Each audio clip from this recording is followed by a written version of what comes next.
Anyway, folks, I just wanted to get that off my chest, and, it's been kind of a melancholy type of a holiday, folks, if I don't say so myself. And the reason I say that is, aside from the Cowboys absolutely disappointed me for yet another season, I actually am hosting family. Now, I do have a separate space in which I do this broadcast. It's a modular home in the back, and I am, thank God, separated from the family that I'm hosting here. I don't know if you all saw the Twitter account or the X account, but the nephew that did that dramatic coming out last year on Christmas. Y'all remember that? I announced that on last Christmas. I had this nephew that came in, decided to take the last Christmas as an opportunity to come out and make a big dramatic episode about it. And here I am, I'm the elder here. I'm the guy that's supposed to, be looked up to, for some kind of responsibility, adult, that kind of thing. So I had to be the mediator, all right? Not that I wanted to be, but that I had to be the mediator to this shit. And look, even though I told the nephew, hey, why did you take this opportunity last Christmas to come out?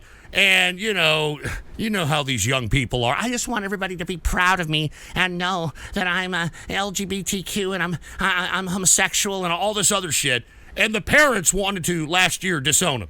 It was a whole traumatic episode here at my house last year when it came to this nephew coming out and making a big to-do about it. Well, even though, I think that you could have seen this kid becoming gay when he was like, 7 or 8 years old.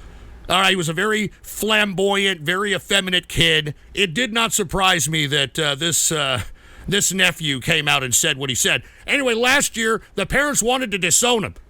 They wanted to just get rid of him, and I was saying, look, all right, he's about to go to college. All right, he's a good kid. He got a scholarship. He's an academic kid. And I was like, don't disown him, all right? Let him live let him live his life. Maybe he'll go to college and this will be kind of a phase and he'll move past it. Well, boy, was I wrong. All right, boy, was I goddamn wrong. Folks, okay, this nephew, he came over once again, this Christmas. Anyway, my gay nephew brings his now boyfriend to the Christmas events at my home, all right? Well, look, I was very shocked. Okay, first of all, this gay nephew brings his boyfriend to my home, for the holidays. And to top it all off, folks, all right, and you all are going to make fun of me. Y'all are going to talk shit. I already know. But the kid that he brought over, who he actually, he goes to college with him. That's how he met this gay lover of his. He's black. Dude, I'm not fucking around. He's black. Okay? And at first, I was like, oh, shit, man. I was like not relaxing. I was telling Mrs. Ghost, why don't you hide the silverware and anything kind of, I was like, I hate to say, I was prejudging, okay? I was prejudging. So anyway, I have to pretend that I'm the elder and that I'm the adult and that I'm okay with all this shit. My gay nephew bringing his black boyfriend. He has only been out, last year he made that dramatic come out at last Christmas get-together out here, and now he's got a boyfriend. So, Jesus Christ, he was black. Oh, God. The point where the story stopped being believable. You even teased it on Twitter, you shameless whore. You should have just said he was a middle-aged man or he was wearing a dog collar. Shut the fuck up. This is sad. Like a Hack Comics final set before ending it. Go fuck yourself. Whoever the hell donated that, you fucking piece of shit. I wish this was a goddamn comedy bit. Are you fucking kidding me?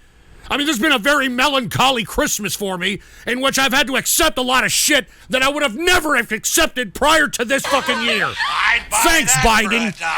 What is it, nostalgia? Look on the bright side. Now you have another guy to call one of your blacks. That's enough. All right, that's not fucking funny. All right. But at the same time, I started talking to this black kid, all right? And he was kicking it with us men, in the room. And my nephew went into the back of the kitchen with the women. And God knows what they were talking about back there. So I decided to talk to this black kid. Now, granted, he has the vernacular of somebody that's behind a McDonald's cash register saying, do you like fries with that? So right off the bat, I'm like, okay, this isn't the most sharpest knife in the drawer. But then all of a sudden, we started talking football.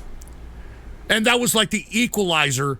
That was all of a sudden, This guy knew everything about football. We were watching the games today. He was understanding how to read offenses, understanding how to read defenses. He understood the history of the game. And by the way, little did I know, because my nephew actually goes to a fairly prestigious university, this kid that he brought over actually plays football for the goddamn college team. This kid's going to be in one of these fucking bowl games, for Christ's sake. And look, I don't want to say which bowl game because you idiots will probably dox me or dox my nephew or some shit.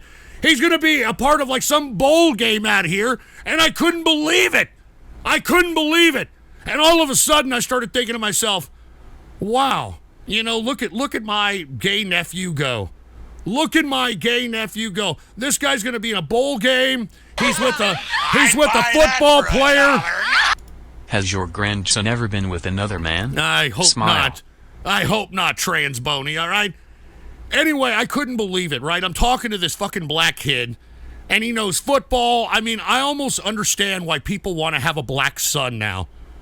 I'm not even joking around. I mean, we went in the back, we threw the football. I actually talked to the kid. I was like, look, I mean, are you really caring about my nephew here? And he's like, yes, I actually am.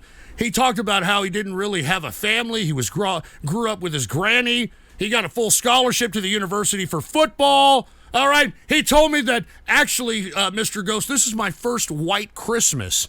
And I said, what do you mean by that, white Christmas? It's not snowing. No, sir, this is the first time I've ever spent Christmas with white people. And when he said that, I just almost, like a tear almost fell out of my heart.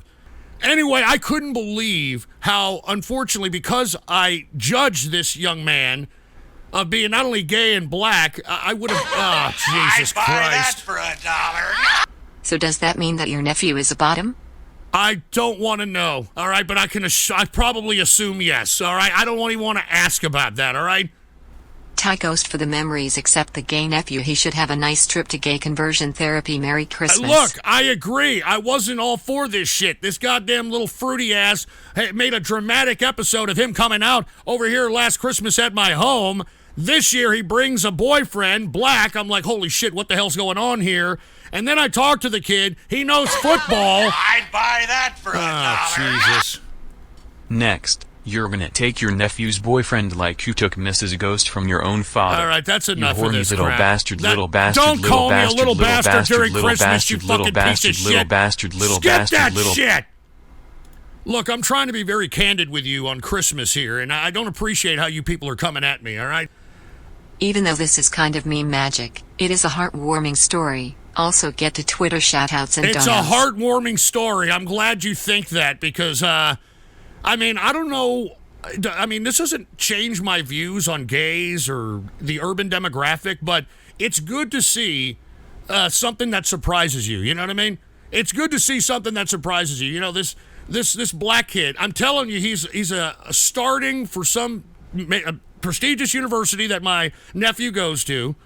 All right, he plays for the football team. He's going to be in a bowl game. Dude, I'll be honest with you. I had a pleasure talking to this black kid about nothing but football all day. We watched the games today. All right, I mean, this kid knows about how to read defenses and offenses, man. I mean, it was just great. And I didn't say I wanted a black son. I said that I get why people have a black son. And you know something? I mean, my nephew must have a decent piece of tail to be able to attract some big buck black, football player like that. Let's just put it that way.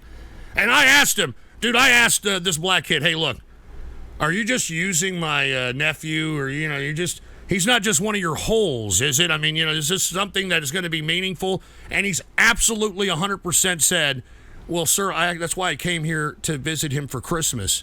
I mean, I want to be serious and, we're going to... Yeah, dude, let me tell you something. I'm picturing that this guy, he's actually on the starting lineup of this one university. He's going to play in the bowl game. I mean, if this kid, I'm talking my nephew, can hang on to this guy, I mean, I'm thinking NFL player. You know what I'm saying? And once he becomes an NFL player, I'm thinking maybe Christmas Eve, Christmas Day, at the box seats at whatever NFL team that this black kid is going to... I mean, you know what? This is what I'm thinking. All right, this is what I'm thinking. So let me tell you, I'm going to be rooting for whatever, I'm not going to tell you the team that this kid is playing on. All right? I'm telling you, it's about time that, somebody out there in the extended family, hooked up with something that's potentially, going to be maybe better off than yours truly over here, all right? I mean, I'm not joking around. So anyway, that was my Christmas. Jesus Christ. Oh, my God, you're trying to mooch off your gay nephew for prime seats? Well, look, I'm talking like, those box seats at the end zone, All right, I didn't even mean, if I knew you guys were going to go at me like this, I wouldn't have never have told you this, and I would have just been doing videos at this point in time. But please, just, I'm just telling you that that's what I had to deal with, and that's why, if you've been following me on Twitter, I haven't been in the biggest Christmas spirit. I'd buy He was that black. for $1. Oh, great. This story sounds like the type of shit Jeff Dunham says while performing without a puppet. Oh, good There's God. cruise ship comics with more self-awareness, and unlike Ghost, they're least given an obvious way to kill themselves when reality All right. finally sinks Fuck in. you, whoever the hell. Fuck you, dude, all I'd buy that right? for $1.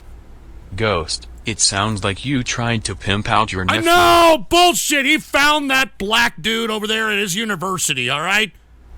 And apparently, because my nephew is rather effeminate, flamboyant, he's one of these very boyish-looking twings, he was able to, I guess, attract this big buck black football player. And, he got so hooked on my nephew's ass or something that he wanted to come over here and have a white Christmas. All right? He told me, sir, this is my first white Christmas. And I said, well, it's not snowing outside. What are you talking about? No, sir, this is my first Christmas with a white family. And like I said, I almost shed a tear when he said that.